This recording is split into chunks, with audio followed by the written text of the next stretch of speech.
শীতকালীন সবজির মধ্যে গাজর হচ্ছে আরেকটি জনপ্রিয় সবজি। আর এই গাজর দিয়ে বিভিন্ন আইটেম তৈরি করা গেলেও আমার কাছে সবচেয়ে বেশি ভালো লাগে গাজরের এই শাহী হালুয়া বা বরফি। আসসালামু আলাইকুম, আবারও সবাইকে স্বাগত জানাচ্ছি আমার আরও একটি রেসিপি দেখার জন্য। আশা করি সবাই ভালো আছেন।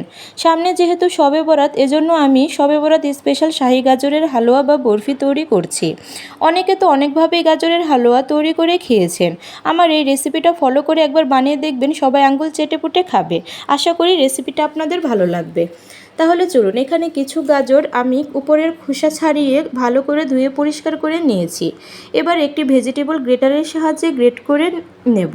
আমি গ্রেটারের চিকন অংশ দিয়ে গ্রেট করে নেব। আপনারা চাইলে মোটা অংশ বা বটি দিয়েও কেটে নিতে পারেন, যার যেরকম ভালো লাগে। দেখতেই পাচ্ছেন আমার গাজরগুলো সুন্দর গ্রেট হয়ে গিয়েছে। আমার গাজরের হালুয়াটা করতে লিকুইড দুধ লাগবে, এজন্য আমি লিকুইড দুধটা আগে থাকতে জাল করে নিচ্ছি।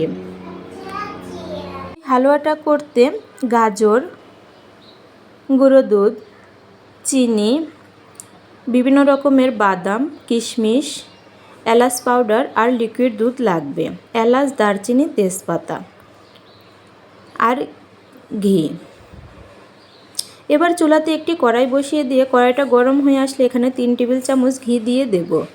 ঘিটা একটু গরম হয়ে গেলে একটু খুন্তি দিয়ে নেড়ে চেড়ে আমি কেটে রাখা বাদাম, কিশমিশগুলো ভেজে নেব। এখানে পেস্তা বাদাম, চীনা বাদাম, কাজু বাদাম আর কিশমিশ আছে। আমি সবগুলো একটু 1 থেকে 2 মিনিটের মতো ভেজে নিচ্ছি। 2 মিনিটের বেশি ভাজতে হবে না, ভেজে নিচ্ছি কারণ খেতে একটু টেস্টটা বেশি হবে। আমার ভাজা প্রায় হয়ে গিয়েছে।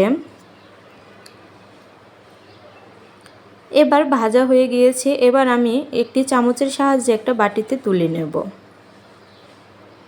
আমি বাদামগুলো বাটিতে তুলে নিচ্ছি।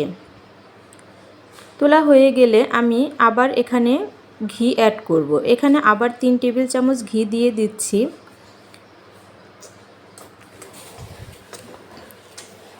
ঘিটা গরম হয়ে আসলে এখানে আমি গরম মশলাগুলো দিয়ে দেব। এখানে 2 টুকরো দারচিনি, একটা তেজপাতা, 2 টুকরো করে 3টে এলাচ দিয়ে দিচ্ছি। একটু ভেজে নেব, কারণ ঘিয়ের সাথে গরম মশলাটা ভেজে নিলে ফ্লেভারটা একটু বেশি আসে। এবার ভাজা হয়ে গেলে আমি গ্রেট করা গাজরগুলো এখানে দিয়ে দিচ্ছি। গাজরগুলো ঘিয়ের সাথে একটু সময় নিয়ে ভেজে নিতে হবে, কারণ ভাজলে বেশি টেস্ট আসে। অনেকে বলেন গাজরের হালুয়া খেতে ভালো লাগে না। আসলে এটা ডিপেন্ড করবে আপনি কতটা সময় নিয়ে গাজরের হালুয়াটা ঘিয়ের সাথে ভেজে নিচ্ছেন। আমি প্রায় 15 মিনিট গাজরটা ভেজে নিয়েছি। একটু ভালো করে ভাজলে খেতে ভালো লাগে। তা ভাজা যখন হয়ে যাবে তখন আমি এখানে লিকুইড দুধ দিয়ে দিচ্ছি। এখানে আমি 1.5 গ্লাস লিকুইড দুধ দিয়ে দেব। আপনারা চাইলে একটু দুধের পরিমাণটা বাড়িয়ে দিতে পারেন। দুধটার পরিমাণটা বাড়িয়ে দিলে টেস্টটা একটু বেশি হয়। আমি পরবর্তীতে গুঁড়ো দুধ অ্যাড করব, এজন্য আমি লিকুইড দুধ 1.5 গ্লাস দিয়ে দিয়েছি।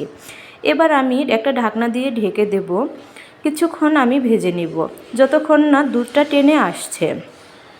একটু সময় নিয়েই ভাজতে হবে, যাতে নিচে লেগে না যায়। আমার দুধটা প্রায় টেনে এসেছে। এবার আমি নেড়েচেড়ে দিচ্ছি। বাইরে অনেক রোদ, এজন্য কালারটা একটু বেশি আসতেছে না সুন্দর। আমার দুধটা টেনে এসেছে। এবার আমি গরম মশলাগুলো উঠিয়ে নেব।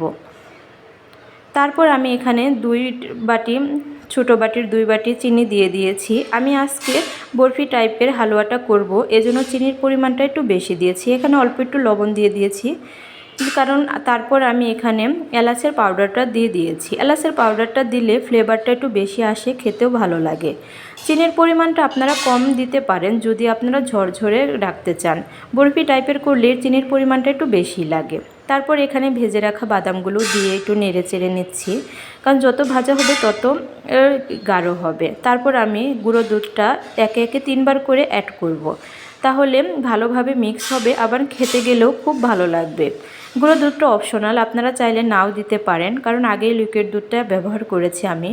এবার আমি আবার 3 টেবিল চামচ করে 2 বার ঘিটা দিয়ে দিব। সবার শেষে ঘিটা দিলে ফ্লেভারটা বেশি আসে, খেতেও ভালো লাগে। যার ঘি বেশি পছন্দ না সে চাইলে নাও দিতে পারেন। আমার ভালো লাগে, এজন্য আমি দিয়ে দিচ্ছি। আপনারা বুঝবেন যখন নিচের অংশগুলো উঠে আসতেছে তখন বুঝবেন আপনার ভাজা হয়ে গিয়েছে। আমার কড়াইয়ে সাইড দিয়ে লেগে থাকা হালুয়াটা উঠে এসেছে, দেখতেই পাচ্ছেন সুন্দর ভাজা হয়ে গিয়েছে। এবার আমি গাজরের হালুয়াটা আগে থাকতেই এই ট্রেটা আমি ঘি দিয়ে ব্রাশ করে নিয়েছিলাম। এবার আমি হালুয়াটা এখানে সবগুলো হালুয়া এখানে দিয়ে সুন্দর করে একটা বরফি আকারের বরফি হালুয়াটা করব কেটে। এজন্য আমি সবগুলো হালুয়া এখানে নামিয়ে নিয়ে একটি খুন্তির সাহায্যে তারপর হাতে একটু ঘি মাখিয়ে আমি সুন্দর করে একটা শেপে এনেছি। দেখতেই পাচ্ছেন আমি কিভাবে সুন্দর করে সাইড দিয়ে সুন্দর একটা করতেছি। তারপর আমি আবার কিছু বাদাম দিয়ে দেব, যাতে খেতে গেলে মুখে চিবাতে গেলে কামড় লাগলে ভালো লাগে। আপনারা চাইলে নাও দিতে পারেন, আমার ভালো লাগে বাদামটা, এজন্য আমি দিয়ে দিচ্ছি। এরপর আমার কিছুক্ষণ আমি 1 থেকে 2 ঘন্টার মতো এটা ঠান্ডা করে নেব। তারপর আমি একটা ছুরির সাহায্যে কেটে নেব। আমার ঠান্ডা হয়ে গিয়েছে 2 ঘন্টা পর। আমি এবার একটা ছুরির সাহায্যে সুন্দর করে পিস পিস করে কেটে নেব। দেখতে পাচ্ছেন কি সুন্দর হয়েছে আমার হালুয়াটা।